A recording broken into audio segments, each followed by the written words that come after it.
tarde, gente. Esse é o trabalho de introdução à linguística histórica. Eu estou gravando porque eu não vou poder participar ao vivo, então eu deixo minha apresentação para vocês. Eu vou falar sobre Machado de Assis e o português brasileiro do século XIX. Segundo Evanildo Bechara, Joaquim Maria Machado de Assis é um dos escritores de língua portuguesa que melhor conciliaram construção clássica com modalidade espontânea do idioma de seu tempo. E eu vou citar. Todos nós tínhamos uma ideia de que o léxico de Machado de Assis seria em torno de 2 a 3 mil palavras. Agora, com as comemorações do centenário, propusemos fazer um levantamento e ficamos curiosos, porque já recolhemos quase 9 mil palavras diferentes. É um léxico corrente, mas rico. A literatura é, segundo muitos pesquisadores, tais como Roger Chartier e Sandra Pesavento, uma fonte privilegiada para o entendimento histórico. Machado de Assis, a partir da sua obra, ele retrata e assim historiciza a contemporaneidade em que viveu, o Rio de Janeiro da segunda metade do século XIX. As crônicas, contos, romances e folhetins do escritor fluminense, para além de serem um retrato da sociedade de então, são um importante manancial da língua escrita e falada, mais escrita que falada, todavia. Desse período, né? Essa língua utilizada por Machado, entretanto, não é a língua popular, falada pela população ordinária, mas a língua da elite carioca do século XIX. Esse século que é marcado pelo intento de formar uma nação brasileira, sobretudo após 1822, com a independência proclamada. E a língua faria parte desse propósito de emancipação entre Portugal e o país nascente. A professora do Departamento de Linguística e pesquisadora do Centro de Documentação e Historiografia Linguística da Faculdade de Filosofia da USP, Olga Ferreira Coelho, argumenta, seguindo Lorenzo Hervás, que entre os anos de 1800 a 1805, ele tinha escrito um catálogo com o propósito de estabelecer critérios para a caracterização e classificação das línguas existentes. Sua finalidade era, a partir de estudos linguísticos, reunir elementos que permitissem agrupar as nações em diferentes famílias. É possível, em vista disso, enxergar em sua obra monumental uma equação segundo a qual a cada língua corresponderia uma nação. E eu cito: em codificações menos fortes e explícitas, essa equação encontrou espaço em diferentes trabalhos, de diferentes períodos, especialmente naqueles em que foram descritos os primeiros estágios do processo de consolidação das chamadas línguas nacionais. Por mais próximas que fossem as línguas, cada uma delas teria suas particularidades, suas marcas, e ressaltar seus atributos corresponderia a enaltecer qualidades da própria gente que a empregava, já que as características definidoras dos povos se espelhariam em seus falares. É assim que encontramos índices de equivalência proposta por Hervás, ao observarmos, por exemplo, o caso de Portugal no século XVI, momento em que ocorre a primeira sistematização da gramática da língua portuguesa, que parecia necessário individualizar dicções, sentidos, estruturas típicas daquele idioma, e com isso apontar traços particulares também do povo que utilizava. Fim da citação. Olga Ferreira Coelho enfatiza que os debates em torno das chamadas línguas nacionais tornaram-se comuns quando se buscava definir ou redefinir estatutos políticos de alguma população, aspecto que caracteriza o século XIX como uma época marcada pelo tema nas Américas. A insistente procura por aspectos linguísticos que favorecessem a delimitação do cenário político, ainda em formação, é patente nas obras realizadas nos países recém-independentes da América. No Brasil dos 800, o debate em torno da autonomia, da variedade linguística utilizada, gerou acalorados debates e polêmicas. A língua nacional tornou-se foco de mobilização por parte de intelectuais de vários escopos. O português utilizado em solo americano era tido, de um lado, como autônomo e, de outro, como mera variante diatópica da língua de Portugal. A avaliação, nesse sentido, pautava-se pela dimensão vocabular. Conforme Manuel Luiz Salgado Guimarães, percebe-se a realização de um projeto de Brasil, que depois de se instituir o Estado Nacional, cabia o encargo de traçar o caráter da nação com sua identidade própria. Ferreira Coelho vai dizer que pontuar as divergências entre a língua do Brasil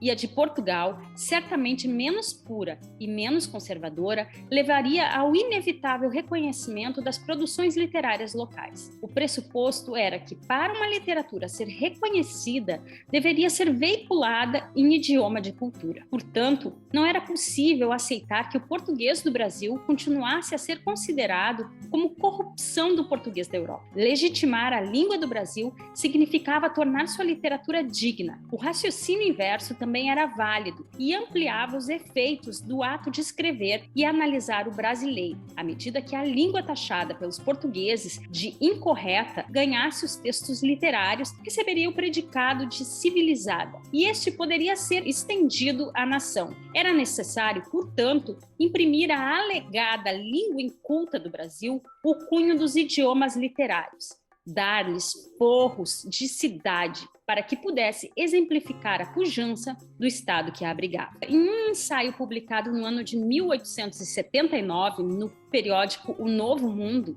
intitulado Notícia da Atual Literatura Brasileira, Instinto de Nacionalidade, o autor fluminense vai fazer uma crítica em torno da literatura produzida no país. E ele vai abordar a questão da língua. Cito: a língua.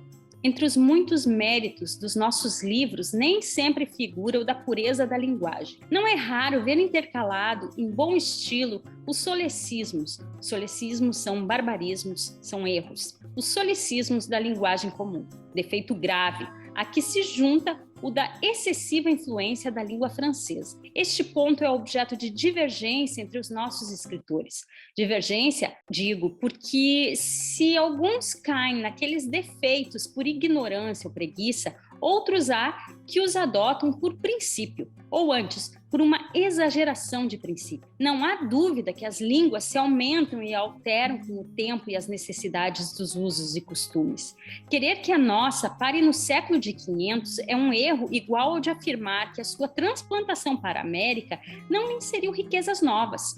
A este respeito, a influência do povo é decisiva. Há, portanto, certos modos de dizer, locuções novas, de que força entram no domínio do estilo e ganham direito de cidade. Mas se isso é um fato incontestável e se é verdadeiro o princípio que dele se deduz, não me parece aceitável a opinião que admite todas as alterações da linguagem, ainda aquelas que destroem as leis da sintaxe e a essencial pureza do idioma. A influência popular tem um limite e o escritor não está obrigado a receber e dar curso a tudo que o abuso, o capricho e a moda inventam e fazem correr. Pelo contrário, ele exerce também uma grande parte de influência a este respeito, depurando a linguagem do povo e aperfeiçoando-lhe a razão. Feitas as exceções devidas, não se leem muitos clássicos no Brasil. Entre as exceções, poderia eu citar aqui alguns escritores cuja opinião é diversa da minha neste ponto, mas que sabem perfeitamente os clássicos. Em geral, porém, não se leem, o que é um mal. Escrever como Azurara ou Fernão Mendes seria hoje um anacronismo insuportável. Cada tempo tem o seu estilo, mas estudar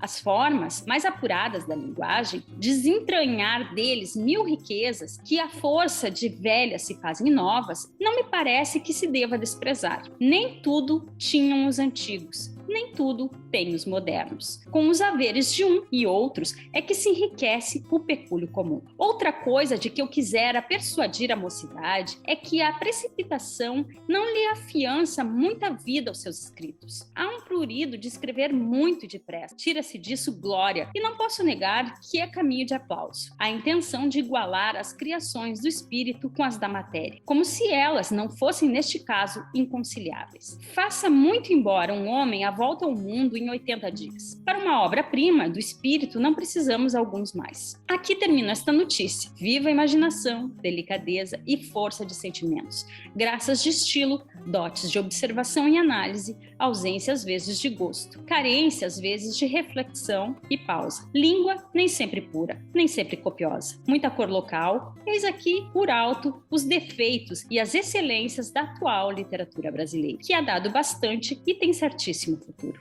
A língua portuguesa falada no Brasil dos 800, portanto, ela tem um feitio próprio que difere dos séculos anteriores e se afasta de nossa contemporaneidade do mesmo modo. Como o próprio Machado destaca, novos vocábulos entram na conta, somando-se aos modos populares de falar. Assimilam-se vocábulos estrangeiros, como a crítica de instinto de nacionalidade já aponta, então, em relação ao francês.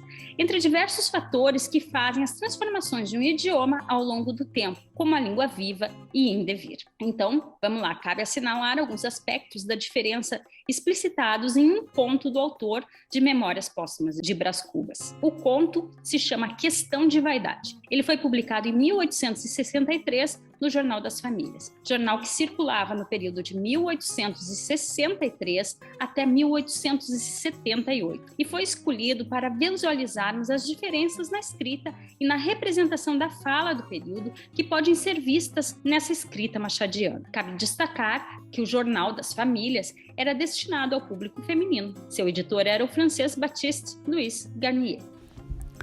Capítulo 4.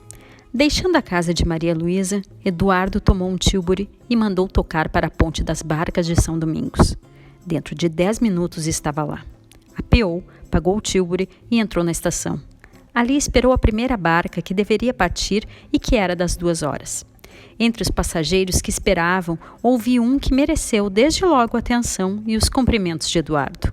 Era um homem de 45 anos, baixo, meio gordo, fisionomia insinuante, testas que, mesmo sérias, trazem impresso inconstante sorriso.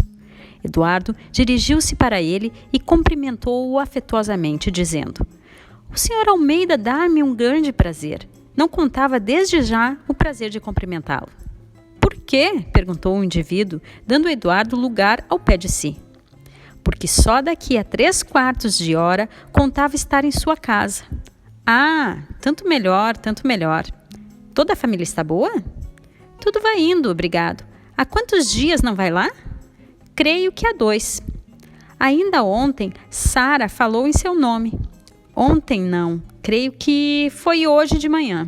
"Deveras?" perguntou Eduardo, sem dissimular a alegria que lhe dava esta notícia. Neste momento, chegava a barca.